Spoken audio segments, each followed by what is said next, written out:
Hello, fellow watchers and enjoyers. It is I, Piggy, joined here by Ash, and we are here.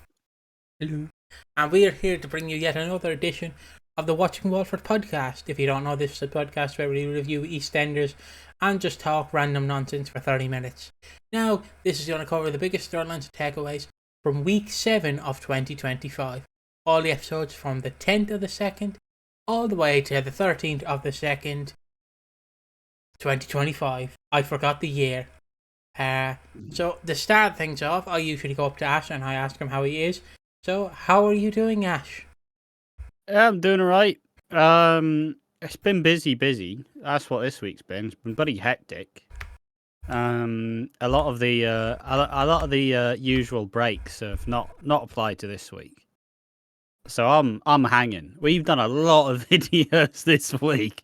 We've done a lot of build towards the 40th anniversary, which is fine, and I'm happy to do it, but also, goddamn. Goddamn. Am I full of beans? I was so out of beans. I couldn't even fully enjoy the Phil episode. That's how out of beans I am. But yeah, how you doing, mate?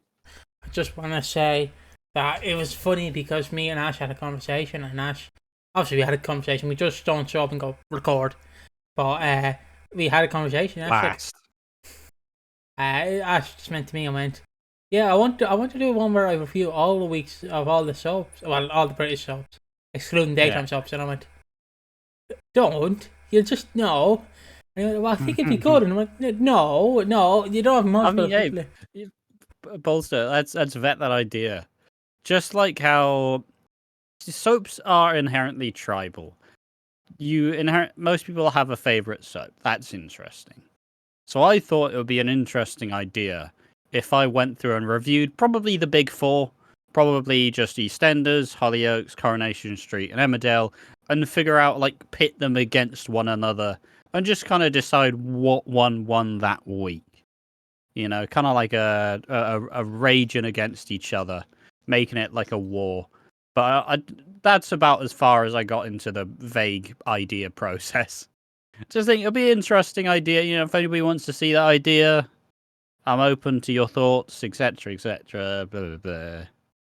But you know, it'd be an interesting way to kind of wrap through it all, whilst trying to give a good perspective on all of them. It wouldn't be as not rehearsed, but as well planned as a bunch of the other stuff, but it would still be a fairly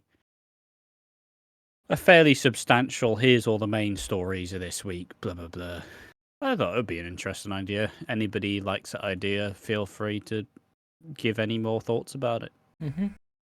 I've got no more thoughts to give. He's all out of thoughts. He ran out of all bubblegum. I guess I can go into my I have taken the adventure of solo adventure across the seas. I've done. Has my tongue gone green? Hold on. No. I'm drinking a Shamrock Shake. You couldn't tell. The Shamrock Shake fights back. Yeah. That's Uncle O'Shea making the world green, one step at a time. Just before, I don't know if that's true. The one of the American rivers just dyes their rivers green. Have you heard? I don't know, never heard of this, mate. I think it's Chicago or something. Do they just dye their waters green for St. Patrick's Day? Because it's weird when Americans come over here because they're like, oh, you guys must do a lot of things. It's like, wow, St. Patrick, hey, cool guy. Guys, we're in the pub the rest of the year the exact same. What's shocking to you? Yeah. But, my funny thing is, and it always winds up Irish people, because it's weird, because most of our famous saints aren't even Irish. Because St. Patrick's not Irish. I think he's English or Scottish. So the number one guy we celebrate on a holiday, he's not even from our country. He's not from our country. And that's the bloody problem with the world right now, isn't it? That's a joke. Bloody raw community. But yeah, just anyways, yeah, my solo adventuring. I decided if I'm getting 30 quid, I might as well do some little videos on EastEnders, and I decided to review the live episode and the episode before it, taking place on February 18th, 2010, roughly around then. Yeah. Obviously, if you remember Harry Hill from that time, that's the one where Harry Hill makes fun of Max Brannan giving Bradley his shoes at the funeral home. I don't remember. Yeah, it was a weird scene because Harry Hill's like, oh, Max Brannan just wants to give his shoes to Bradley, and then obviously he doesn't want the shoes because he's dead. But yeah, I decided to review it because I was like, oh, it'll be an interesting video, and it turned out decent. I got Ash to help me edit it. I say help me. He just went, oh, to help edit. I edited that whole thing. Yeah, I just faded in, faded out, and I think it did well. One of my favorite gags is the Robbie Jackson bit, because it's going to be a running gag if Robbie Jackson ever appears in these episodes. If I continue to do these, I generally want your support. Which you should. Okay, Dad. Okay. You will do the under-10s football club. I paid £200 for it. You will do it. You definitely should. But yeah, continuing on, I will probably do more of them. I don't know what I'll do next. I only really want to cover standout episodes because I don't really want to do story arcs. Because we tried it twice, and both times it literally failed. And I mean, if you did it in a different way, that'd be fine. Yeah, I don't know whether I want to. You just use the extra time you got. I don't know. It's one of those things where it's one thing that theoretically, if I gave myself more time, I probably would have done. But also with just how I work, I don't really go back and watch a bunch of older stuff anymore because I'm like, it's the weird thing where.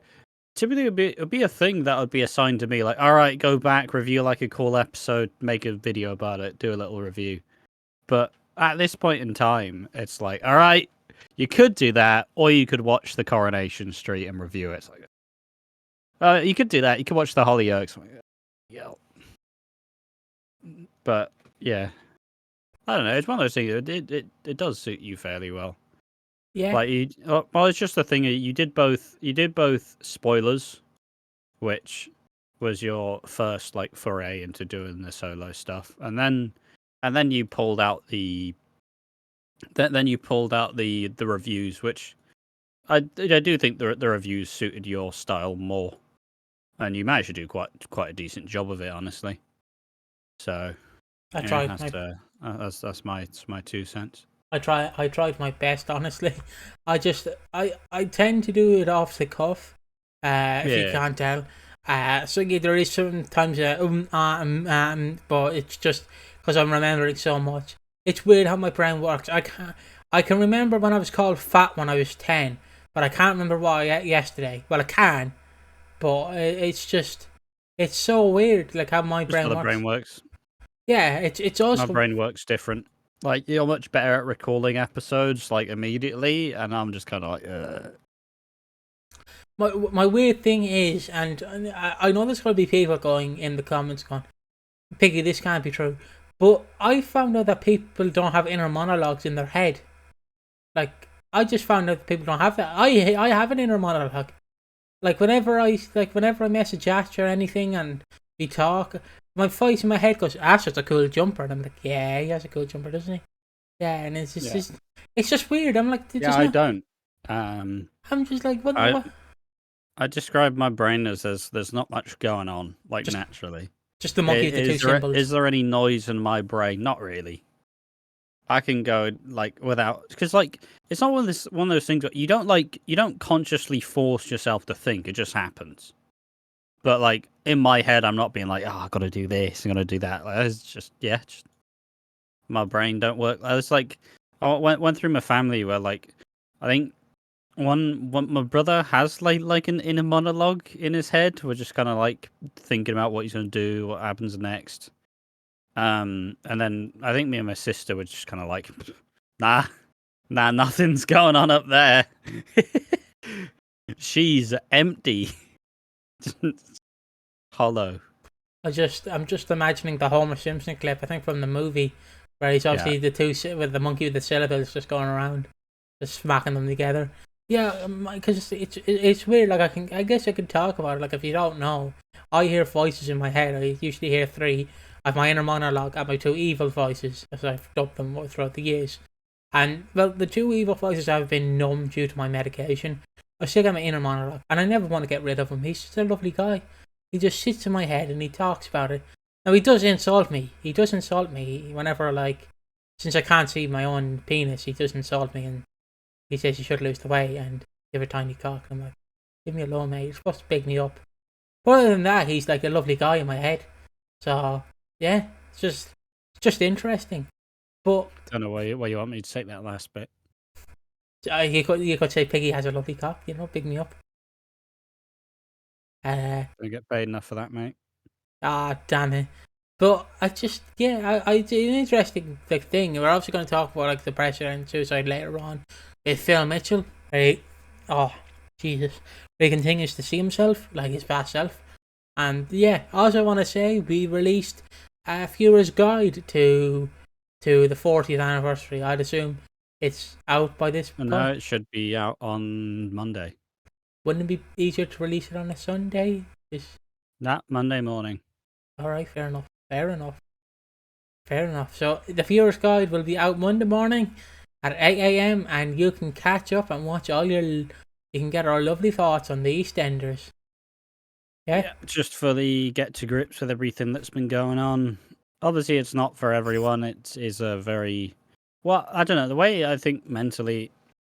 I think I'll likely just chapter it up. And in the video, there's like a really succinct, like 10 minutes of just like it's the briefest, but like it's brief, but there's a lot of detail as like the plot hooks as to what you need to know.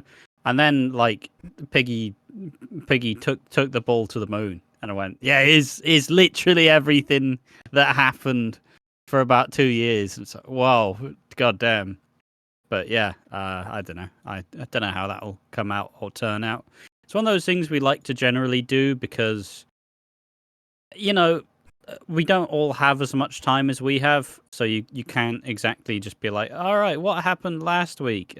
Well, this is what happened. It's kind of it helps people who don't have as much time or are busier try and kind of get to grips with what you need to know. It's like Christmas. We always try to do it for Christmas. So in case if you're not in the know, you at least tangentially understand what bits you're supposed to look forward to.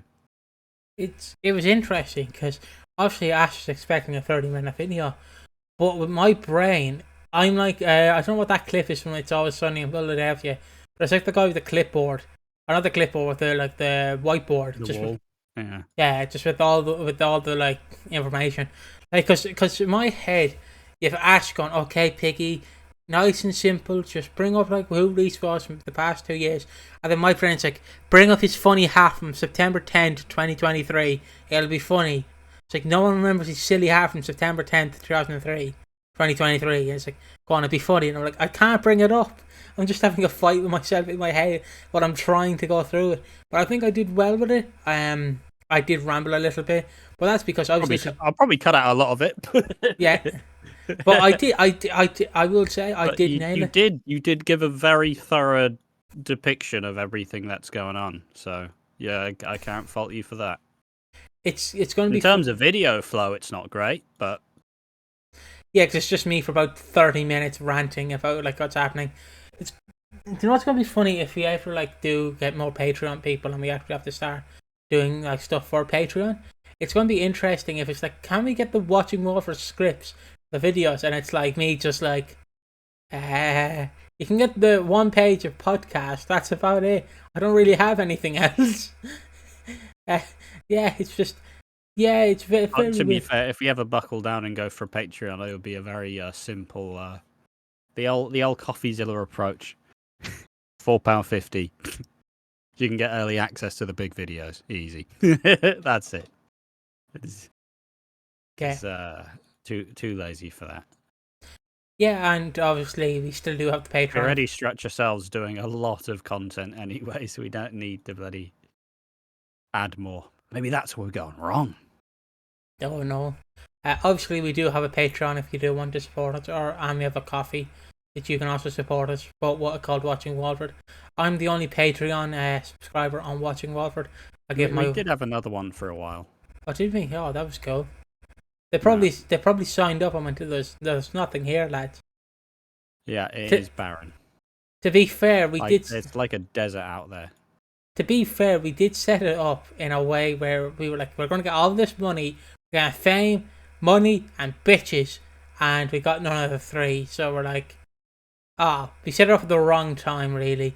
And plus, I don't think our audience is really for it, because who's gonna like pay for behind? Especially with what we were doing then, we weren't doing half the stuff we're doing now. Like, yeah, but I do want to say, like, I don't really know how like someone would actively like pay like to see behind the scenes stuff, because we're a soap channel. It's kind of how I feel about like, and this is a little wrestling reference, I'm sorry, but it's like when people like Dave Meltzer does the dirt sheets. Why would you put it behind a paywall? like who cares? Money. Yeah, I know it's money, but it's like, who in 2025 is actively signing up going, I will pay for this? I know there's some sad loser who would, but I'm like, a lot of people do. It's just it's a weird thing. Like, I'm like, I don't expect any like, the only thing I expect is if you generally want to support us. That's the only reason I say use the Patreon. Like, but I refuse to put like most stuff behind a paywall. Like, there's no point. There's no point, because you are watching a sub channel. Now, if we do hire a team and we get editors and stuff, then maybe. But it's the kind of thing that doesn't really matter at the moment. So yeah, it's just my little rant. I don't really understand why you put stuff behind a paywall unless you're generally going to do gangbuster videos. Like, I mean, I don't hate it. Like, if you do, well, it's just if the main MO was doing like really well researched scripted stuff, it would make more sense. But because it is just mostly speculation and basically talking head punditry, like it doesn't require the most amount of research or effort. We're kind of just saying stuff from what we like. Like, yeah, sure, there's technically a lot of like hours like watched, I guess, but still in the same way, it's hours we'd watch anyways to cover it. So yeah, it's one of those weird things. Like, it's there. It was it was just kind of one of those I had some problems. We need money being pulled and prodded all these different directions, and in the end, don't need it anymore. But it's still there, just in case. And we reached the threshold. We have made £60. So... Jesus, have we? Oh no, I thought you meant. I thought you were talking about the 30 minutes. No. Oh, Jesus. No, I meant the YouTube payment chip. Like, I guess like I can just briefly talk about like I really got a sticky mouth. Yeah, that's a bit weird to say on a live podcast. But yeah, I guess I'll run through the schedule for next week, or do you want to Don West yourself and do it? Go on, you got this. Rip the old. All right. Look at me, just like that. Ooh. All right. Schedule for next week. Here's exactly everything it's going to do. Not really sure what the content's going to come out in the mornings. We know that Monday is going to be the casual viewer's guide, but because we've done a lot of the speculation this week, it feels a bit weird to kind of like redo it all next week. We've done all the big main topics, so not entirely sure what next week's morning videos are going to be. But we will be doing a live stream for all of the episodes next week. It will start around 7:25, 7:30 roughly, whenever we get prepared. We will live react to the episodes with anybody who wants to join us in Twitch chat. We know that old Michael Sharp will be there no matter what. We'll be doing live reactions and then live Walford on Tap afterwards, which will be released afterwards just as a whole. The Walford on Tap, the 10-15 minute, depending on how important the episode is or how big of a deal the episode is, probably longer editions like the Reese one we did, will be like 15, 20, 30 minutes recaps of the episode, just kind of like a debrief afterwards to go through everything that happened. So yeah, 7:30 live stream on the YouTube channel and then Walford on Taps afterwards. We'll be doing that for all of the days of the anniversary. So Monday, Tuesday, Wednesday is the hour-long episode. And then Thursday, the live episode. Once again, we'll be doing that. We'll go ahead and do the Wolf on Tap afterwards. And perhaps even if... I mean, I say that. Thursday is the only one that's kind of up in the air because that's the day I'm helping my sister move house. So I will make my best attempt to be there. But also... if it goes a bit late, it goes a bit late. Like, there's not much I can really do. I can't be like, Mum, turn this car around now. I have EastEnders to watch. And then, yeah, perhaps a podcast live to kind of celebrate the anniversary, chill out with our YouTube chatters. And then from that point, the reactions will be edited down by both me and Piggy. That'll be released on the Saturday, most likely, and the podcast as normal. Then the week after, it's probably going to be a bit more of a chill week. Probably like, okay, let's probably look at like how was Chris Clenshaw's time on the show now that it's over, blah, blah, blah. Probably do a reaction to one of our like... what happened at the 40th anniversary video that we recorded in like February 2023 or some shit, like something like that. But that shall be the schedule. Probably be a nice little chill week. Not really much plans. Because we've made the peak, and at that point we'll go back to doing like more of the stuff we planned on. I think I'll make an attempt to get the relatively scripted stuff back in its own sense and start working on like other projects as a whole. Because then we're not really going to the next milestone, and then it's kind of the calm before the storm, because then obviously Ben Wadey's going to take over, and at that point all the characters, some characters will be axed, new storyline direction, some changes, a new family, etc. All of which will probably come in fairly. Maybe not like all at once, but still kind of the calm before the storm, as more changes will be on the horizon. But we should still be doing the same stuff. Mm-hmm. Mm-hmm. Yeah, that's the schedule. Oh, sorry, I'm having a milkshake break. Yeah, that's the schedule. If you don't know, I dub as the Don West because he was a guy who was on the QVC channel in America. And when I say he would chill stuff, he could chill you a brown bag. Like, that's how good he was. So, like, if you're wondering where that nickname comes from, that's pretty much it. It's because of one video I think we did last week where Ash started comparing the glass to, like, why the glass breaks and, like, what it means. It was like, this generally, I don't know if the clip has been edited to show me in it. I've not made any clips for a couple of days now. But it's funny because it's just it's Ash talking about it and then it's just me laughing. It was a highlight. It was honestly a highlight. It was the what even video was it? It was reacting what video to was it for? What was it? The Reese? Yeah, no, it was the reacting to the schedule and trailer, I believe. Yeah, it was. And that video was 30 minutes because it was like 29 minutes of me just like boom, and it would go in this, and everything was relating to something else in the thing, and it was a masterclass in shilling everything. That video got me really hyped up for the anniversary. So like, yeah, and then this is gonna happen. It's gonna be great. And if you look at this trailer, what letter goes first? It's the R. What breaks glass? Reese. A gunshot. Yeah, it was just absolute knobbery. It was fantastic. It was honestly one of the best recent videos we've done. Yeah, sure. I know. We've had a good couple of bangers lately. I think the Reese Walford on Tap was another, like, really strong.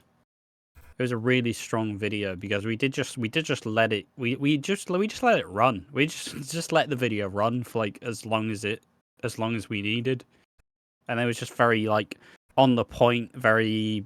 I don't know. It's really good. We also got some nice comments about it. Yeah, So yeah, we're just gradually progressing, getting better and better. Do you want to start early? Do you want to do the? Shall we start with the EastEnders?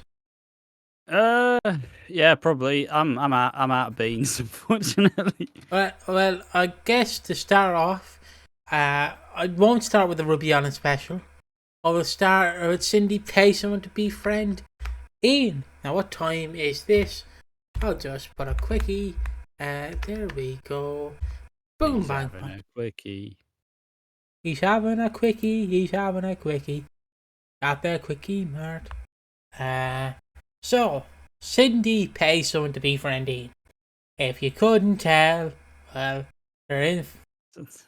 That sounds like something Teddy would do to get Barney a friend. Come on, hang out with him, please. To be fair, Barney in the show is actually he doesn't struggle with friends. He's just a chill guy. It's just because I know they don't have a millhouse in like EastEnders, but I'm just imagining the scene of like Teddy. Gus. Just imagining the scene with Teddy, like with one of Barney's friends, and they play the board game. I don't know if you've seen this scene, but they play the board game and they pick out like the card that looks like Millhouse, and Homer goes, "You're the dud!" Ha ha! I'm just imagining Teddy as doing that. But yeah, Cindy pays someone to befriend Ian. Now, Ian has been struggling since Cindy, well, kind of left him, and then he kind of left her. Say that in a sense, he's kind of been thriving, honestly. He He's has. like that. He's that guy who he's broken up with his ex, who was like secretly really controlling and just really like stopped him seeing all his friends. And now that Cindy's gone, he's seeing all his friends now. He's in shape. He's going to the gym, and he's just like, oh hey guy, how's it bloody going everywhere? He's looking good. He's feeling good. He's back. Ian is back. And in Monday's episode, Cindy is very controlling. She wants the keys to the house, but Ian won't let her in. And then Priya is like, It's because Cindy now believes the truth to finding out who attacked her is finding who is the locket, which I believe is the locket that has like Cindy and Pete, the Lucy and Peter's like photos of them and both like their dates of birth or something. That locket, it was big in the like trailer for the when Who Was Rose Night, but yeah. Yeah, but she wants that locket because she believes whoever attacked her would have taken it, and if she can find who has the locket, that'll then prove who attacked her. And as she is getting more and more paranoid, it just keeps just keeps accusing more people. But Ian's now main suspect number one. and Priya wants some liquor. Liquor, I think it's liquor sauce.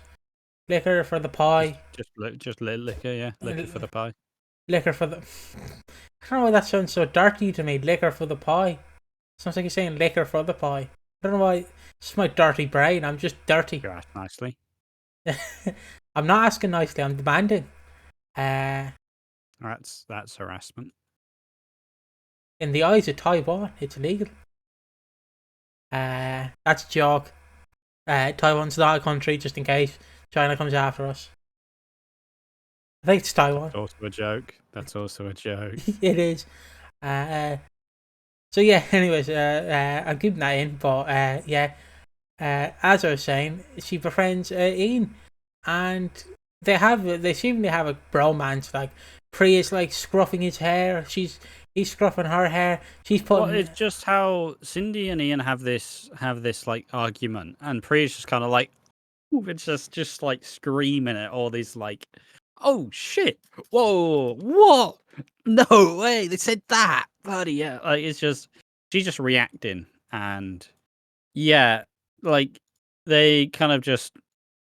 Well, recently they've both just been really like harshly dumped, right? They've both been really harshly dumped. And they kind of find some solace in each other by just hanging out, and it's a fun little duo. I think that they probably had a decent amount of fun with it, and Ian's kind of like, oh, this is great, this is totally all reasonable, but it's like Ravi's jealous despite Priya being like chilling with Ian, which is imagine being jealous of Ian. That's a step too far. And Yeah. You good, Something mate? else happens. You good? I'm good. You good? Yeah. I'm sat here like the Godfather, just watching you fall on your arse, and I'm just like, do I interrupt? Do I just? Grandad's off his medication and he's loose on he's loose. He's gonna start talking about the Vietnam War. Stop him quick! Oh no, Been a long week, guys. Just It's been a long week. Oh fuck! Grandad's bringing up the Germans. Oh no! Quick! Put Grandpa back on his medication. Quick, please. Anyways, continuing on. I hope no one saw me actually spit when I was making that joke, because drawing attention to it, yeah, which will definitely make no one look at it closely. Yeah. VAR, that crap, you know. So as I was saying, yeah, they befriend each other. Like, she's braiding his hair, he's braiding her hair. She's putting makeup on him, he's putting makeup on her. None of this actually happened, but yeah, they go to the Vic, they have a drink. Oh, excuse me. Cindy comes in and is like, "Oh, you got a new woman, have you?" And he's like, "No, I don't." And Priya's like, "Yeah, we're just friends. We're just friends, mate." And they are friends. And that's they go. They have some dinner together. She puts sachets in his laxatives in his drink. He has the utter shits. He shits himself. She looks for the locket. She can't find it. And then Cindy just goes. Well, it's just what we gradually learn is that what it seems like Priya actually has Ian's back. It is eventually revealed that Cindy is paying her to hang out with Ian and just once again to try and find the locket that she believes is held by the one who attacked her. So at the end of the day, Priya she's not actually being nice and genuine. She is working with Cindy for money. And Ian spots this at the end. Also, I will say, laxatives do something, because you know that one laxatives do something. Do you know that white powder like she put in his drink, like the sachet of it? I had to take a couple of those before. When I say they taste like pool water, they taste like pool water. And when I tell you, when you have an 80-year-old granny who's drunk some prune juice, and a 15-year-old who's drunk some of those sachets, you do not want to be entering that bog. But anyways, straight back to the toilet humour. Look, it's my story about the sachets, okay? I can tell it. No one's got this far in the video, okay? They've skipped it. As I was saying, yes. Rightfully so. Rightfully so. We're just full of beans. Well, I'm kind of full of beans. Ash is just full of... I'm dying. We need to refill him. That's what we need to do. We need to refill him with helium. So as I was saying, Ian notices Cindy handing Priya money. And that's pretty much all of it. Yeah, it breaks his little heart. Because one thing I will say, Kathy's writing has been fantastic lately. Kathy's become the one-liner fucking queen. It's just every single time she talks to Cindy, there's a one-liner. She's become exceptionally funny over this last period. Since the sick stuff has died down. It's like, it's just some lines where it's like Kathy to Cindy, like, can we take a moment to talk? And she's like, I'll give you one word, slap it. It's just immediate. Just, Kathy's been great. And she calls Priya a slapper. She says she's a gold digger in it for the money. Turns out she was right. Ian's little heart is broken. I don't know what he was thinking. He was having a bit of a crisis because he's like, yes, I'll go see Priya. She'll love me. It's like, Ian, this is why you've been married 6 times, man. She's not in love with you, mate. It's read the room, mate. Read the room. It's just not happening, is it? Priya's not sexually interested in Ian, is he? And he does lean in for a kiss at some point. He does genuinely lean in for a kiss, and she's like, "Yeah, nah, mate, pipe down here." But it's just he's hurting and he's looking for comfort, and he really convinced himself that Priya was the comfort. He's putting on. She was not. He's putting on emo classics 2005. You know, all time low. I've got your picture. I think that's all time low. Anyways, what? Yeah. Now it's time for the Ruby Allen special. We're back. Honestly, I can't tell you what proof. Oh, there we are. This week we get to see. Yeah, it's such a weird thing with Martin right now. Is that everything Ruby? You know when like, you know when a parent has the favorite kid that they always like push forward and they always like they can do no wrong, but they've also got a little brother, and it's like, oh wow, Jamie, you were doing really good. It's just that bloody Derek got in the fucking way. Derek, you dick. What are you doing? Get out of the fucking way, Derek. That's why Jamie didn't win. Because Derek got in the way. It's like, what? Why is... That's not how it works. That's not on. And that's how Martin is with Ruby. Where it's like, because Ruby finds the old tape of Arthur on Cat and Mouse, and that you get to see both Arthur and Pauline. And so Ruby finds this tape, but because Stacey like said, "Hey, let's all gather around in the Queen Vic and watch it," Martin's like, "Oh wow, Stacey, you did really good. Ruby found the fucking thing. She did all the fucking work, and Stacey gets all the plaudits." What the fuck is that, Martin? You dick! I was like I said, it's genuinely the same thing. Like, you know, just the Ruby's just underappreciated is my problem. She's making all the effort, and Stacey's getting all the attention for it. Was that game show an actual game show? Is my question. It's an in-game game show, I think. Oh, like an in-universe game. I don't know. So I don't fucking know the clip. So like this was probably aired like originally in like the 90s. If I had to take a guess. What I didn't like was Lily. Lily bloody going, "Oh Dad, look, it's you. They're mentioning you. I don't care, Lily. Pipe down, will you? Pipe down. Bloody pipe down. I don't care what you think. You got pregnant at 12. Go feed your child or something. Bloody, oh, there's Dad. Oh, yeah. Are we ever going to see Lily being a teenage parent? Are we ever going to see that? But that's a joke. It's people are really fixated on seeing the struggles of Lily. But I will say, it was very nice to see Pauline and Arthur. Obviously, neither. I don't think either actor's still with us. I think Arthur might still be with us, but Pauline died in like 2009. No. Arthur died in 2022. Oh. Yeah, Pauline died in like 2009, like the person who played Pauline. Yeah. Because I remember. Yeah, so it was a nice. Yeah, she died in 2009.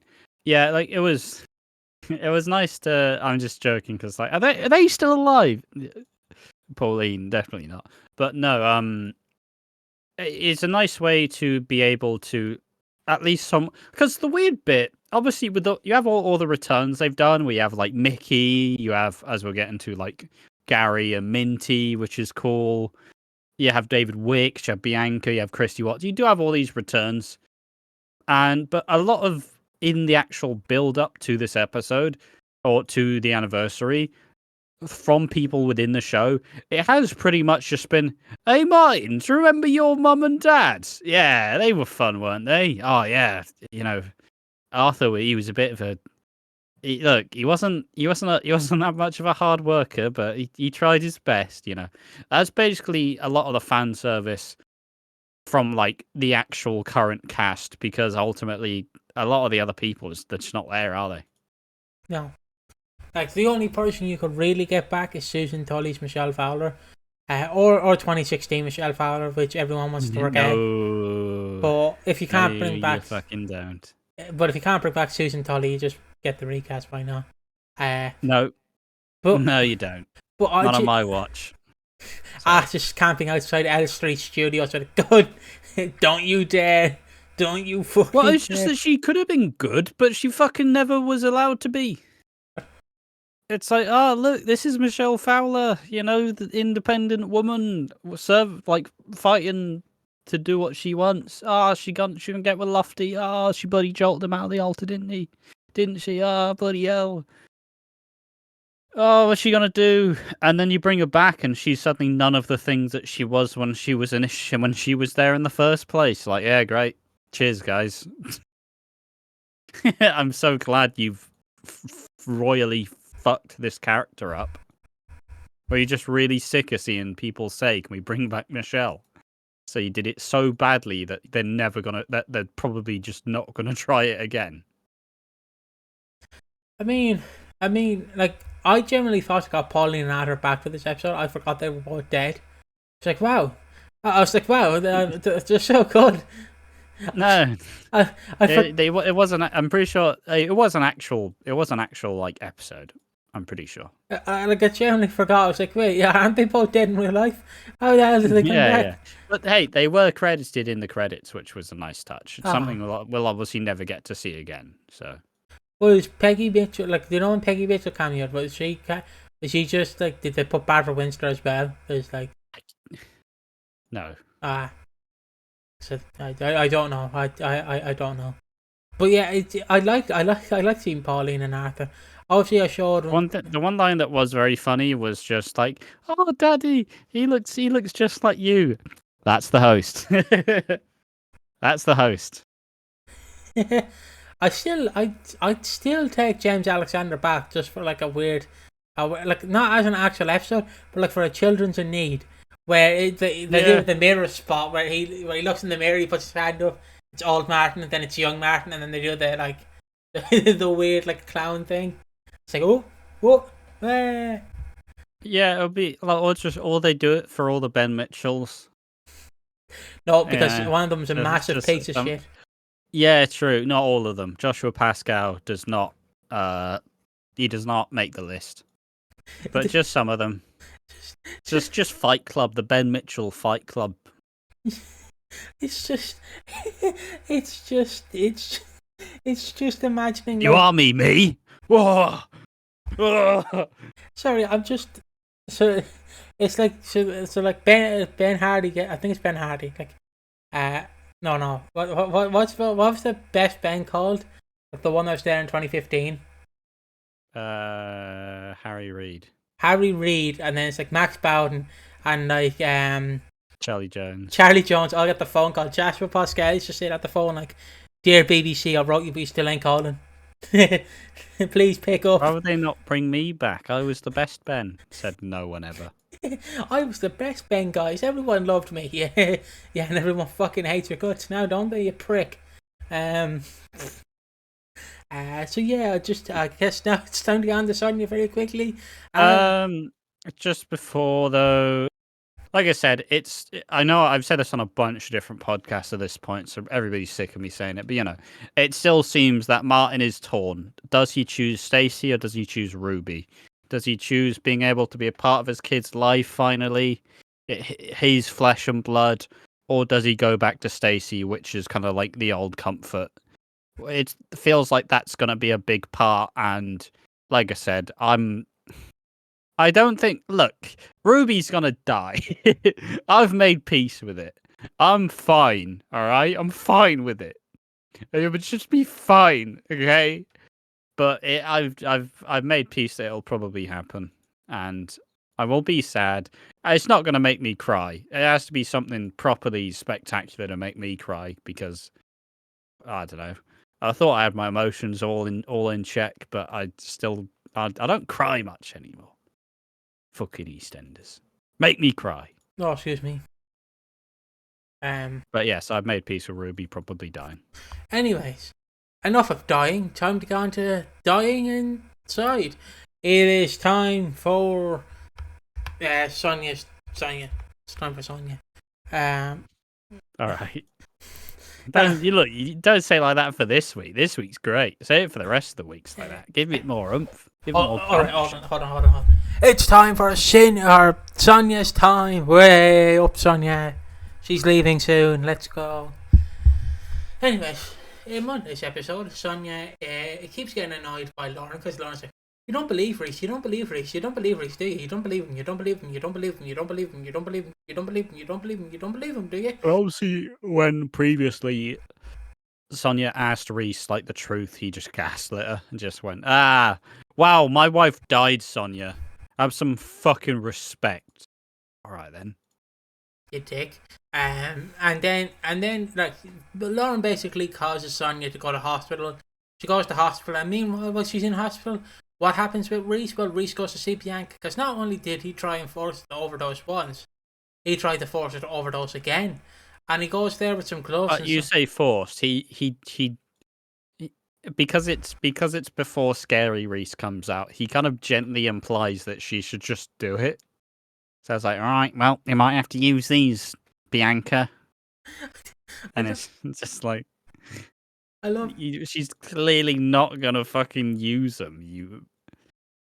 I love how like we have two recent voices. Like mine is like just like bring up random fact of the year, and yours is like Moss from IT Crowd. Like, I don't know why. It's just Richard Awadi before he was a piece of shit. If you don't know, Richard Awadi supports the guy who created the show, who is pretty transphobic and caused his wife to divorce him. Sorry, that's just a funny fact I know. Anyways, yes. Yeah, he was very transphobic. He was very transphobic. The writer. The writer, not Richard Awadi just came out and said, "Look, I just bored the guy," and it's like, yeah. But yeah, the writer literally got his whole. I think his wife divorced him because he wouldn't shut up about it, which is. He had some of that trans derangement syndrome. Yeah. Where it's suddenly all they talk about. Yeah, kind of like me. Like J.K. Rowling. Yeah, like me. I talk positively about trans people, though. That's the thing. Yeah, I was gonna say. They want a hate crime, though. I just want to be dominated by them. That's all. There's a big difference. And continuing on, so yeah, he's like, go on, Bianca, do it, Bianca, go on, kill yourself. No one will miss you. In a video game. In a video game, and so, Bianca's like, no, I'm not gonna. No, no, I'm not doing that. He doesn't even go that. He doesn't even go that hard. He just kind of leaves her with a bottle of pills. He does. It's like he just leaves her with a bottle of pills. Like, well, you know what to do, Bianca. It's all right. It's gonna trust you. It's like when you're mad at your parents, or your parent like leaves a sandwich outside your bedroom door. It's like, I'm sorry, son, have this sandwich. Just like, go on, do it. Go on, you know you want it. And it's like, oh, no, just leave me alone. But I will eat the sandwich, thank you. That's a very personal metaphor. Yeah, I've made.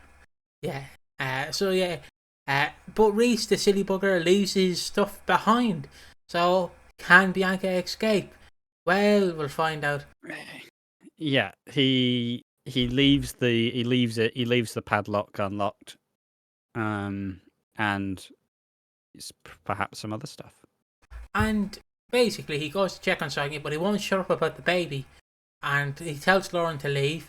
And then Sonia goes back, has a prayer with Yolanda, and Yolanda is like, just delete the footage, mate. It'll be worthwhile. Meanwhile, Reese is trying to go back to the lockup because obviously he thinks in his deranged mind that Bianca has killed herself, but obviously she hasn't. So my favourite shot is they have Sonia goes to delete the confession tape, and then you look at she zooms in on the image. And she sees the dollhouse that Debbie had, that Debbie gave to Reese. The only thing she gave to Reese in the will. And then Sonia confronts him, and Reese like, I don't know, Sonia, I don't know. Did you know that back in 1983 they tried to send a dog to space? Reese, no one cares. Tell me, Reese. Tell me the truth. And she's like, I did nothing, Sonia. I did nothing. And then Sonia's like, I know that fucking dollhouse is yours, Reese. And Reese, okay, I did do it, alright, I did do it. But I did it for us, I did it for the baby. And Sonia tries to leave, but Reese just snaps. Like, he genuinely just snaps. He stops her from running out the door. My favourite thing is, because obviously she's pregnant, so he can't really, throttle her. And my favourite thing is he just how can I do this? He kind of does that to her and just like just waddles her in. Yeah, like you waddles her along, really. Yeah, it's like when There's no better way to say it. it's like when you have to get the penguin in Super Mario 64. Basically, it's basically that, just picking up the penguin and dragging them. I don't know why that made me laugh. Just imagining Reese doing that. Yeah, it's a hell of a reference. But yeah, and then like Reese. Oh no! I thought my software crashed. I was like, oh no. So Reese then basically, well, sits her in the chair and then just confesses he killed her, and then Sonia's like, oh, yeah, Reese, but you're a mentalist. You downplayed it so much. No, but like Sonia's obviously mortified that despite everybody's warnings, she absolutely sandbagging that whole thing. Yeah, Sonia just goes, oh well, murder, are you? Kidnap my sister? Oh, blimey. What's on the news at 4? But no, it's like Sonia quickly realizes, and so many reaction images, like reaction gifs, have been made from this, because you just see Sonia just break internally as she realizes, you know, when Denise was mentally ill and she was like, no.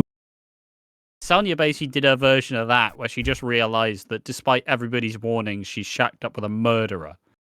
And, Reese is like, oh, but it wasn't, I was saving her. I was saving Debbie. She wasn't living. It's like, yeah, but that doesn't give you a right to take her life, though.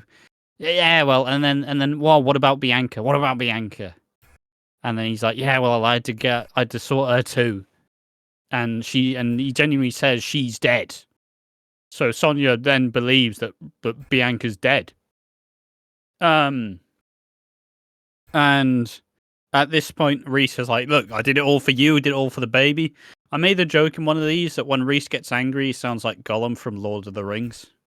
So, yeah. Sonia. Did it for all you, Sonia. My baby, precious baby. He's just going back and forth with himself internally. But yeah, as he starts to get, well, it's just he flicks a switch. Sonia tries to leave, and then he like runs behind her and like slams the door, and that's where like it gets switched on. It's like, oh shit, oh shit, this ain't good. Jesus, I didn't realize old Reese boy had it in him, but he gets scary real quick, and like ushers her back in. It's like, no, you're gonna sit down and listen to me. And I don't remember why or what happens, but in the end, Sonia, terrified for her life, someone sneaks up behind Reese and smashes a pot over his head. Bianca is back. She saw the bat signal. She saw the bee signal. She's back. Smashes the pot over Reese's head. Like, perfect timing. Perfect timing for her to be back. Some people have been complaining that we didn't see her escape.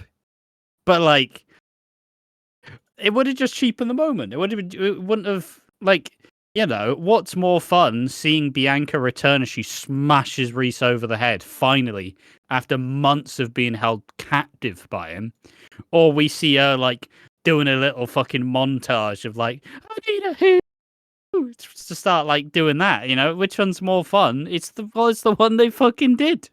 Ash hasn't seen this, but as he was talking about the Sonia stuff, I pulled up that image I sent him the other day of Sonia's face. I'll just do it again. I just the one where her mouth's kind of open but kind of closed, which is terrified. She looks like a Canadian from South Park. Yeah, that was full screen. As I was trying to like whittle it down. So yeah, sorry for that, folks. But yeah, there's the image. So there you go. Yeah. So that's the Sonia stuff.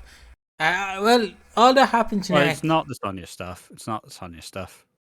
But at that point, Bianca and Sonia reunited at last. They go into the next door. They get Jack to check out the place and make sure he's still there. But Jack gets in. Bianca and Sonia pluck up the courage to go back in there. And when they do, they realize that Reese is gone. Mm-hmm. And once again, I'll just reuse old material. It's like the ending of Halloween, when Michael's been shot and he's on the floor, and then they play the Halloween noise, and we look back, and he's gone. Reese is gone. He's scuttered away. Bianchi gets cleared of all the charges. They realise that, well, it's just, you can't really refute the evidence. That is a massive, nasty ass fucking, like, she's clearly been chained up. That's going to leave a scar. Which sets, sets them straight, and they go, yeah, you are fine. Like, there are no charges on you. You were clearly, like, forced. Yeah. So Bianca's in the clear. And now it's time for the final topic. It is time for the Phil Mitchell continues to see his past self. Thank you, Ash, for the lovely bit on Sonia. I completely sandbagged it, but I think that might go down in Watching Walford history as one of the weirdest moments ever. But anyways, Phil continues to struggle. We see throughout recent weeks that obviously Phil, he fell into the pit after he inhaled some fumes and got dizzy from carbon monoxide. Sharon's been annoying him. He just wants to be left alone, but he's not being left alone. Sharon keeps annoying him this week. She takes him to the doctors. He goes to the doctors. They give him some steroids for his leg that's in pain. I believe they give him steroids. They give him some sort of drug. Yeah, I'm sure.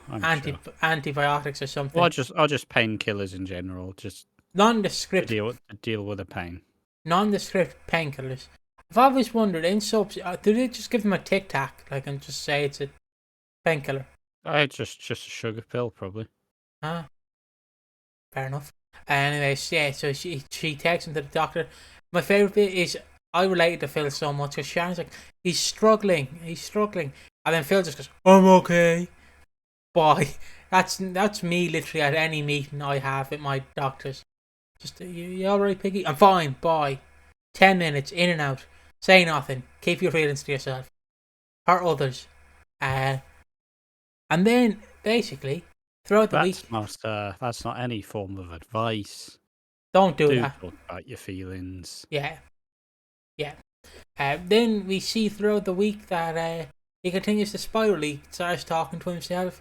Everyone tries to check up on Phil, but he doesn't want to be checked up on. And just on Wednesday's episode, he goes back to 1985 and sees his mother. He sees Peggy Mitchell. She got incredibly tall, and he's happy to see her. Now, I thought he generally went to a Mitchell's house, like the Mitchell's house, and like knocked on the door, and they didn't let him in, but he just walked in. He sat in a chair, but no, he was on top of the arches, which was alright. And he basically watched Phil, young Phil and Grant, like confront Eric, and they confront Eric, and they want to see because Eric's been diagnosed with cancer. Eric is obviously Phil and Grant and Sam's dad, and he's obviously been diagnosed with cancer, and he is trying his best to keep it from the family, but the family obviously tell him. And Peggy's like, I'm going to take time off work to look after you, which Eric does not like. And then we come back to modern day, where Phil goes off the arch's roof, walks back home, but actually he talks to young Phil first, and young Phil's like, just grow up, man, stop thinking about the past, or just do it. And he shows, and it has Phil with the butter that Eric wrote on it. Back at the house, Jay interrupts. Not interrupts. Jay comes to see Phil. Phil opens up to Jay, and he generally opens up to Jay, and then Jay's like, "You sure you're all right, Phil?" And Phil goes, "Yeah, I'm all right. I'll see you." And then it's a really really strong scene, because look, I mean, Phil has spent a lot of time on the show, right? He's been through a lot of struggles, been through a lot of battles, and you just have Phil kind of wondering why, like, how am I still here? You know, like he drank himself to death. He's been shot. He's been pushed. He's been attacked. everything that could possibly happen and kill him, but his body just won't give up. It just won't stop. And it's kind of a, Jay's just kind of like, he doesn't know how to handle it because first, Phil never talks about this stuff. He never talks about this stuff. So he's doing everything he can to try and make sure that Phil doesn't just clam up immediately. But still him. And then he kind of goes through like, because in the end of the story, Eric shot himself, as far as we can tell. Eric shot himself. And Phil was 24. And that is the grief that he never really got through. That's what happened, that he never felt he could really talk about his feelings. Because as much as he hated Eric and who he was and what he, like, how he treated everyone, he still viewed him as strong. He still viewed him as like a really strong Mitchell man, which is who he aspires to be. It's kind of and then, they talk about Lola and how how did you get through Lola? And Jay's like, we all grieve differently. Like, doesn't make you any less of a man. We're fighters. That's what we do. But it's that really interesting thing, because they made it a really big sticking point with Ben, where Ben doesn't want to be like Phil. And then in the last year or two, they've made it very open that, and obviously not just the last year or two, they made it in general, and Phil doesn't want to be like Eric, but in the same way, it's happening. It's naturally happening, and it's a really interesting parallel because Phil hates his old man, but he respects him in the same way. But he hates him for making him who he is. It's just it's a really interesting back and forth. It's weird how it works, but it's really engaging in the same way. Yeah, and basically Jay leaves, and Phil talks to his younger self. Now we go back to the night. I'd assume Eric has shot himself, or is going to shoot himself, and Phil comes in and confronts him, and so does Grant. And then we see old Phil stand up to Eric, and young Phil says, "You ain't got the bottle. You ain't gonna do it." But Phil shoots young Phil. And, mentioning all the stuff that he was gonna do, but he never could. How Phil is never intentionally Phil has never actively killed anyone, because each time he gets so close, or he gets someone else to do it, or he'd wimp out, and then someone else would do it, and be like, "Oh shit," like the amount of conflicts he had where Phil's like, "I will end you," but in the end he never did, because he, his conscience creeps up to him because of the grief of the car lot fire, where he did actually take someone's life by accident, but he could never deal with the grief afterwards either. And basically, he pulls the gun and shoots young Phil, and then he wakes up and Sharon walks in, and Sharon's like, "Oh, Phil, you alright?" And Sharon feels like, leave me alone, I'm alright." And then he goes back, he deals with young Phil, and then then we cut back to 1985, where he talks to Peggy Mitchell. And obviously this is where we get the meta reference, where it's like, "I'm just a figment of your imagination." Yeah, because it's an interesting talk. It's an interesting run through of what do you think? What do you think I do?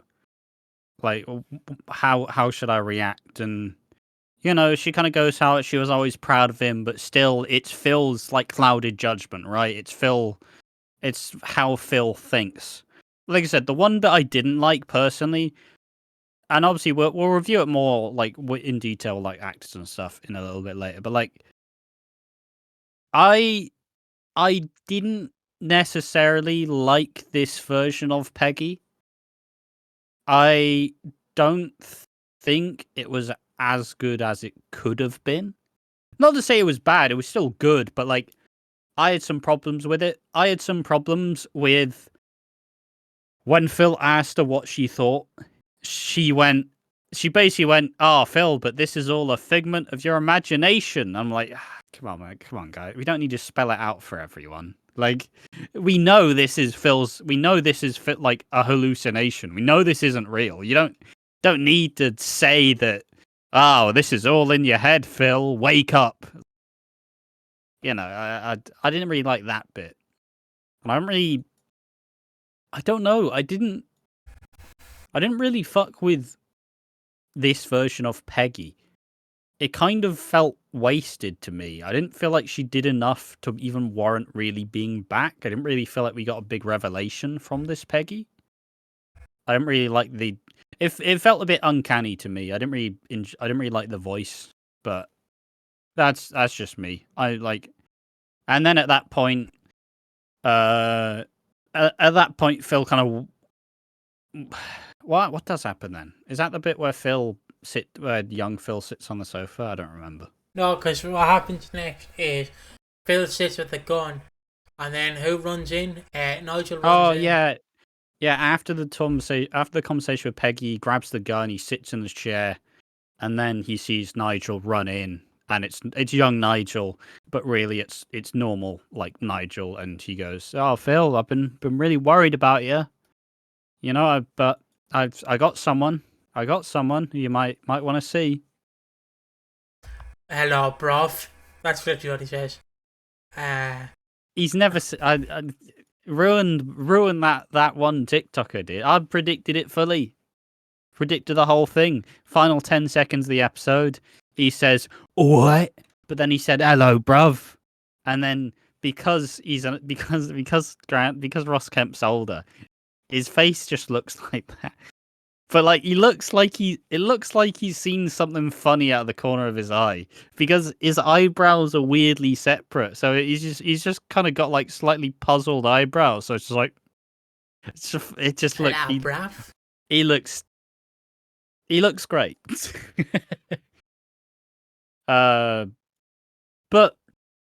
yeah, it's a really interesting episode for sure because it goes places that you wouldn't expect. But fundamentally, as I said before, we now know that the trauma that he never really got through was Eric's death.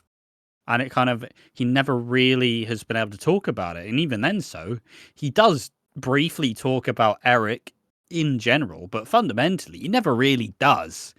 He doesn't talk about his death. And I know it's something that probably wasn't established till like this episode, but it's still kind of, even when he was with Sharon and when he was a cat, never talk about it. Never, like, you talk about stuff about Eric, but you never talk about specifically his death. So it's a good way to kind of go in on itself because he'd never really talked about it till now.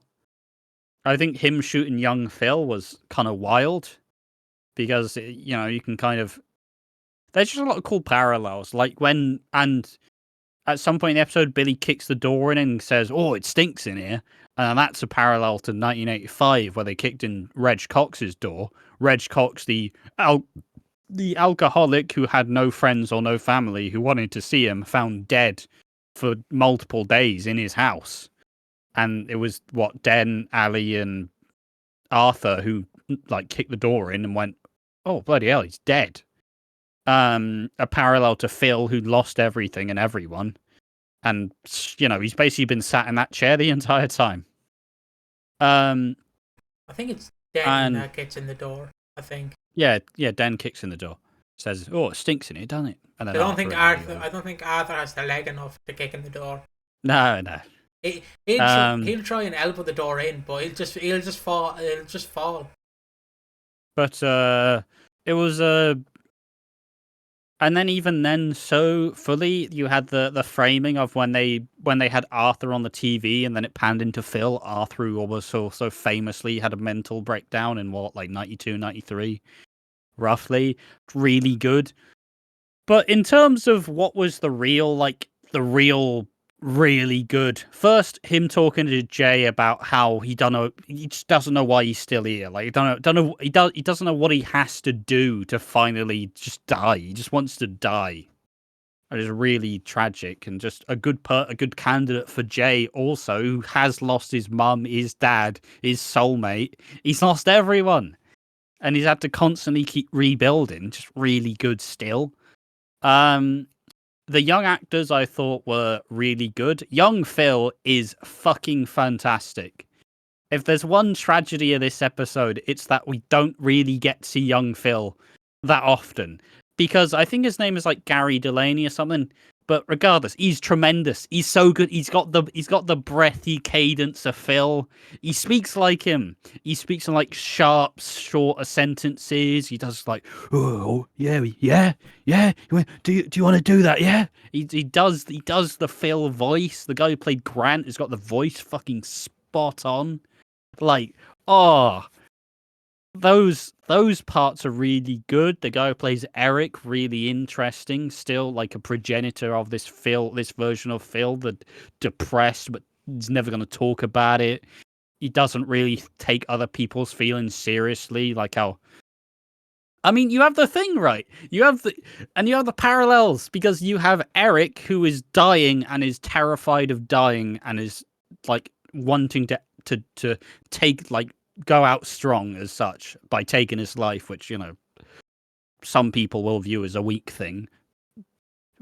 That's not, you know, whatever opinion you hold, regardless. And then you have Eric kind of like goad Grant, like, oh, what, you went to the war? It was only there for like 70 days. Basically, you pussy, you coward.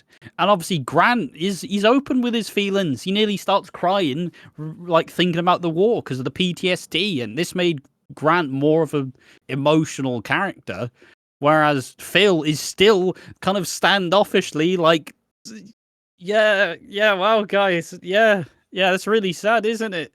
He doesn't know what to do. Just so good. I didn't like the Peggy stuff. I didn't enjoy the Peggy stuff because I don't feel like I don't feel like they had the. I mean, look, I may have not enjoyed the episode as much as I would have, because I was out of whack with like the routine of how I did it, so we kind of like started early, so I was like, oh shit, gotta watch it immediately. So I'm sure if I rewatch it, it'll all hit much better. But from my like read of the episode, was really, really fucking good. It was really good. Just some tiny little things that I would have changed as such. What do you reckon? How do you find this episode? I love this episode. Like I said, I don't. It's the kind of thing, and I've only really seen it because you can only really do it in TV or movies. It's how do you do a prequel without ruining the characters? Like, because obviously the example I can kind of give is kind of like what Fast and Furious did when Paul Walker passed. I'm not on about like the CGI where the guy's brother in to do that. I'm more so on about they kind of just went, okay, you're going to just leave and never come back. We'll bring you up, but obviously you've just left. It's the kind of thing like, how do you really do a prequel without like making them, I can't say the C word, but making them horrible? Because obviously the only one you can really make horrible is Eric. Because if you make young Phil like act like modern Phil, it doesn't fit in. Maybe if it's a dream scenario, yes, but it just doesn't work. It's the kind of thing like, how do you do it without ruining a legacy? And I think the problem I kind of have with, I don't mind them bringing back like like a different actress to play Peggy, a young Peggy. I only really have the problem of like, it's hard to fill someone else's shoes. Does that make sense? Yeah. It's hard. No, that's perfect. It's hard to like, because Barbara Windsor did a fantastic job as Peggy. There was always a scene that makes me cry because it's how I like to imagine to go out with my friend in the chair, just Ash sitting across from me, being a figment of my imagination, and then your head held up high and just going out. So it's hard to really like dictate like, oh, what would Peggy think in 1985? It's like we don't know because the characters changed so much, and you need to. Yeah, I mean, it's also the idea that it was basically that Peggy was still Peggy up to that point, but whilst Eric was still there, she wasn't like she didn't fully realize who she was. Like, she became who we knew Peggy to be, because she was still like she's basically a housewife who was still being abused by her husband. But like, once he died, she fully realized who she was and was never gonna let that like happen to her again. But yeah, It's just, I don't really know. Like I like the episode. It's just I don't know how you basically fill someone's shoes while also trying to be faithful to the creation.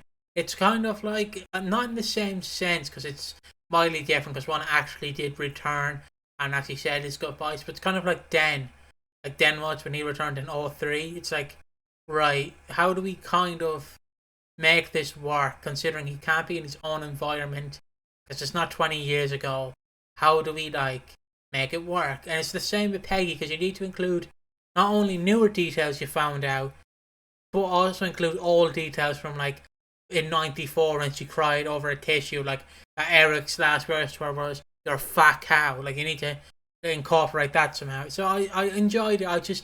It's hard. I feel sorry for the writers, because on one side you're gonna have people who will enjoy it and go, "Oh, you're doing great." Like this person who plays Peggy is doing great, and then on the other side it's like, "Let Peggy rest." So you kind of, I sit in the middle where I'm like, I don't really like bringing back like old people. Like, if that makes sense. I don't, like, unless they've. I don't really know how to feel. Is what I'm trying to say. That's fair enough. It's kind of like I don't mind them bringing her back, like if she's just going to play a role to fill. But if you're generally just bringing her back and retconning half the shit, it doesn't really work. I guess the example, as we used it earlier, was the Michelle Fowler kind of thing, where it's like you can't really get Susan Tully back, so you recast her and she's not as good. It kind of ruins the character. It's how I kind of feel with bringing back these old characters. Yeah, fair enough in a way. I don't necessarily like. Obviously, this doesn't ruin the legacy because it's still grounded in the way that it is Phil's imagination. Mm-hmm. But yeah, it's just kind of a weird one, honestly. It's because they did do a really good job of it, and I think this episode will go down. It will go down as like an all timer, kind of really impactful. But yeah, there's just some strange choices to me that kind of stuck out. Like, it is very cool, and it sucks that once again these are only grounded to this reality. Like, we can't just keep doing 1985 episodes or whatever. We can't keep doing like 1993 episodes, for example. We can't just keep going back because it's just not how the soap works. There's so much potential like gold to mine within, but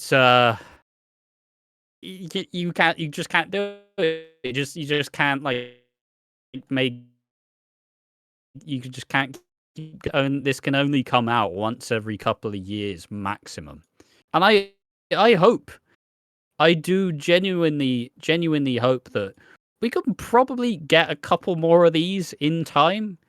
I don't know, like, obviously you'd have to build to the scenario to get there, but fundamentally, like I said, the young actors, phenomenal. I thought they were really, really good.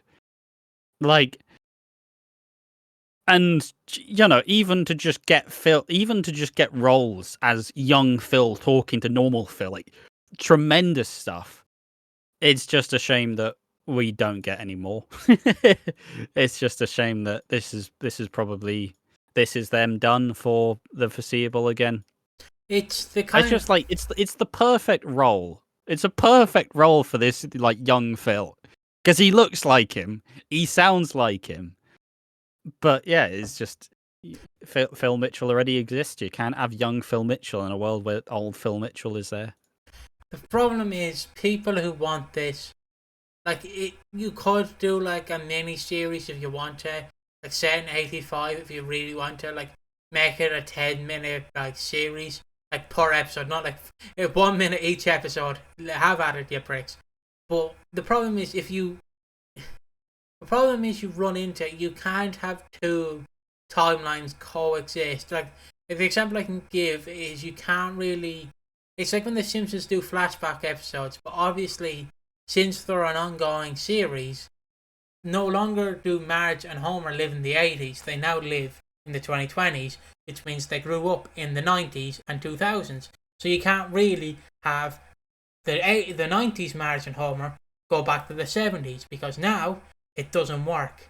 and it's the kind of it's ever changing in its own respect. I know, like the Simpsons live in a reality where they don't age, but it's the kind of same thing. You don't, because there will be people who prefer these episodes. The problem is you can't. If we just made an entire series out of it, you'd get fed up of it. Whereas if you had slowly, gradually, like build up to where Phil finally gets over his grief, and you can have like an amazing showdown of old Phil against Eric, that would be all right. It's just you can't have it every single week because then you get fed up of it. You have to slowly take it. Like people who are nostalgic. Less is more in these situations, right? It leaves us wanting more, which is exactly how we're supposed to feel. Because when the time is right, when it's a full moon, when the sun like rises at 3, then and only then can you pull it out and make people go, "Oh, fucking, that was great! That, god damn, can we see more?" And they go, "Well, no, you can't really, because there's not a good reason to do it again." It's the kind of thing of people who are nostalgic for the past probably look at it with rose-tinted glasses, let's be honest. Because as much as you want it, you won't be there supporting it. Like, you'll support the first episode, but will you be there in the second episode, the third episode, the fourth episode, the fifth episode? No, you won't. You'd watch the first and the finale of it, like most people do with a TV show, let's be honest. Yeah, again, go back to The Simpsons. If Matt Brennan announced today that The Simpsons is coming to an end, like after 36 years, tune into the finale. That's it. You're not going to watch the... Yeah, I'm going to start watching The Simpsons again. I'm going to watch the end, and then you watch like the final episode and you're like, "Oh, that's really sad. Why would they cancel it?" It's like, because you stopped watching. It's just that I don't want to like say, "Oh, nostalgia is bad." You're allowed to have nostalgia. Like you can have the nostalgia of fresh bread in the morning or some shit. But like, it's just, if you crave it, sometimes you have to get over it. It can't happen. It can't happen. Like, you just have to... I mean, it's even the whole point. It's even the whole point of Phil. Phil is living in the past, and he's blaming everything else for what went wrong in his life. But still, the fact that he stopped living, he stopped trying, and he stopped engaging with things, that's what's driven him to this point. It's not that he... Like, yes, he has trauma from Eric. He has trauma from his like young teen, like childhood and like young adult years. Yes, he has all that trauma, but like, it's not Eric's fault that he can't talk about his feelings. But holding on to that past, like, disgraces, past trauma, yes, will affect you dramatically in the future. But still, fundamentally, you need to get past these things. Yeah, and it's just a thing that I think people are nostalgic for, because as much as you want to bring the past into the future, maybe it's better to leave the past in the past. Like, an example is like when people go, "Oh, wouldn't it be fun if we got a Tobey Maguire Spider-Man 4? Yeah, about 10 years ago, but would you really sit there and... Like, it would be interesting to see an older Spider-Man return and like see his struggles, but would it be as interesting like it would have been 10 years ago? No. It's the kind of thing, like, you're so nostalgia driven, you don't know what you want is really it. It's kind of like that channel I watch, I think it's called Emergency Awesome or something, where like he, and I'm just gonna put it the way I described it to my friend Rose. Like, he would literally, so say Ryan Reynolds took a shit in a urinal, he would go, that is Deadpool 4 announced. Like, because anything in Marvel, he's like, "Oh, they're gonna bring back Tobey Maguire, Andrew Garfield, this guy from the 70s Howard the Duck movie," and it's like, do you really want all of that, or do you just want a grounded movie? It's like, sometimes it's better to leave the past in the past. Sure, it's great to have a send off, but sometimes you just can't get a send off. Same like how Doc could never get a send off because the producer at the time did not want to give her a send off. He should have done, but he didn't. And it's the one thing I would criminally change by the EastEnders, is to give Dot a send-off. It's the same with Phil. Yeah. You can't have Phil just leave the show. He has to have a send-off when that day comes. But I think that's enough about it. It's just, if you want it so bad, you're trying to fight for it, but you're not going to be there supporting it through in and out. Like, you have to, if you're passionate about something, support it as much as you can, really. That's all my take is. And if, unless it's Velma, that Disney, that Scooby-Doo adult TV show, don't support that. That was trash. I did not watch it, but I heard it was trash. Didn't watch it, but I watched other people who said they watched it complain about it. Yeah, exactly. But yeah, it's just but like still fundamentally these episodes this week in general top tier, like really really good stuff. Even the people who have been like going for Chris Clenshaw's head, be like, this fuck this shit. You know, even then, even with that, they have really like put down roots, and even the people who have been saying, fucking hate you, Chris Clenshaw, I'm fucking sick of you. Everybody's going, holy shit. And that's fully, if there's one thing to recall, if there's one thing to, there's one thing to remember about it is that this episode was golden. And this episode, no matter the era, will be remembered. And all credits to the actors, the writers, producers, Chris Glenshaw, etc., etc. Tremendous stuff. And the one thing I do want to say, like, just to wrap my point around about nostalgia and everything, the reason why I'm the creative BBC boss, but the reason why, like, this is so nice to have, like, is since this is an ongoing show, and not many soaps make it to 40 years, it is nice to, like, pop in, like, to see these characters that can't really come back because of circumstances, either they're dead in the show, or they're dead in real life, or they're both. It's kind of nice to see they're sort of implemented. It's like I watched the 2010, the 25th anniversary live episode. Obviously, they got Lou Beale, they got Arthur, they got Pauline. They got all these old characters, they used old footage. And it's kind of nice because in a way, they're going, this is the past Beales, and even though it's 2010 Beales, this is the modern Beales. Like it was kind of wholesome in a sense, and yeah, it's nice to honor it is the perfect time to honor the past as well, right? Like, like exactly your point. It's EastEnders wouldn't be here without Peggy. EastEnders wouldn't be here without Phil. Wouldn't be here without Grant. All joined the show in the 90s, reshaped the show completely. People who just watched the 80s probably looking at the 90s going, that's a bit silly, that, don't like that. But still, like, these characters are iconic, and these characters, especially in a celebration, these characters are important to be remembered. So, like, yeah, it is a shame that you can't get Barbara Windsor back, but, Father Time, it's coming for us all. But it's cool that in some way the character has that much impact and has so much like interest that you still somehow bring her back 10 years on. Like it truly is a special way to commemorate an anniversary. And I just want to say, like, if you ever want us, I feel like I want to do Peggy's final episode. Like, I will be in tears. I will be in tears. Because I just found out something that, like, I couldn't believe that was true. That apparently, like, because if you don't know, in the show, Peggy got dementia or Alzheimer's. And apparently in real life, like, during when she was filming those scenes, she had early onset dementia or Alzheimer's. And I'm like, holy crap, that is... Because obviously I lived with a dementia patient, like, they forget. And you look at Peggy, she's delivering these scenes. Obviously, someone's probably telling her, look, just kind of do this, do that. But at the same time, it's great. And I feel like that's around the point. We'll get to the awards now. But, like, just remember that you can't really, like, honour the past on the 42nd anniversary or the 41st. You can only really do it at, like, the 40th, the 45th, the 50th. Who wants to do it on the first birthday? Let's honour the past on the first birthday. Remember that time your child shit himself at 6 months old? Let's honour the past. It's like, no. You gotta wait for these special moments to come. And it's just the thing that happens.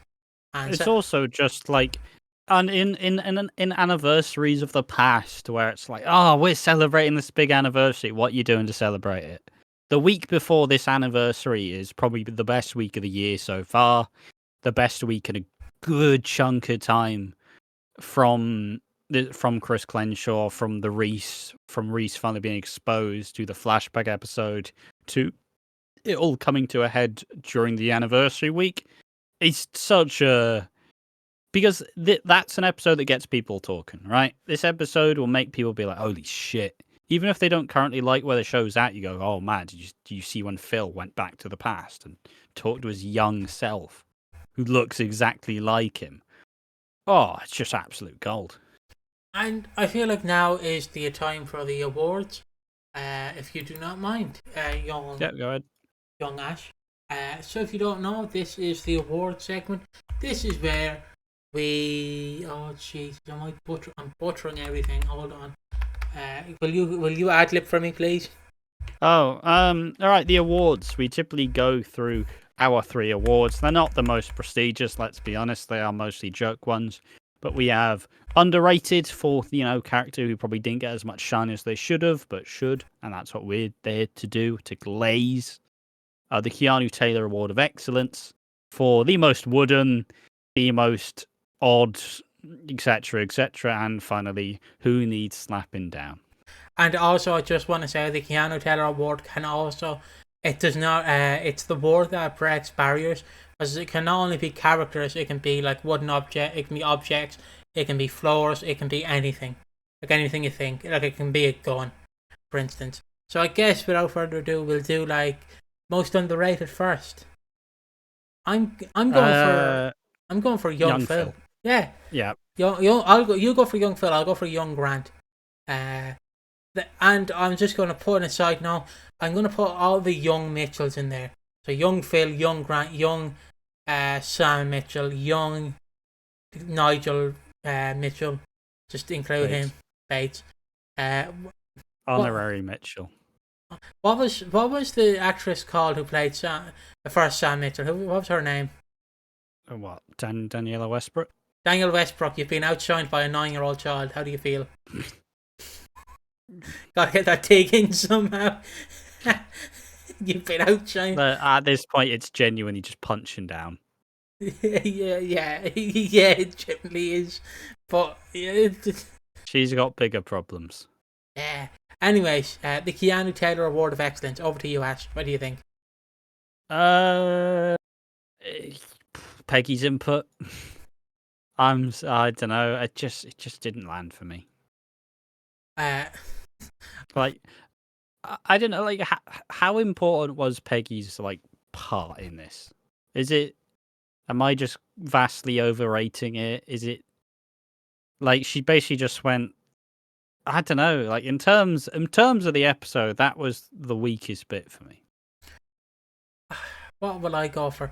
I'm going for Peggy's wig, because that's not real hair. That is a wig. There is no way that's real hair. And the last word is who needs slapping down. I feel like we can just go for Eric here. Yes, Eric. And that is caused Phil an entire lifetime of trauma, but still, Phil needs to find a way to get beyond it. And that has been the week of EastEnders. We hope you've enjoyed this podcast. See you next week when we'll be back for more. See you then. Bye bye.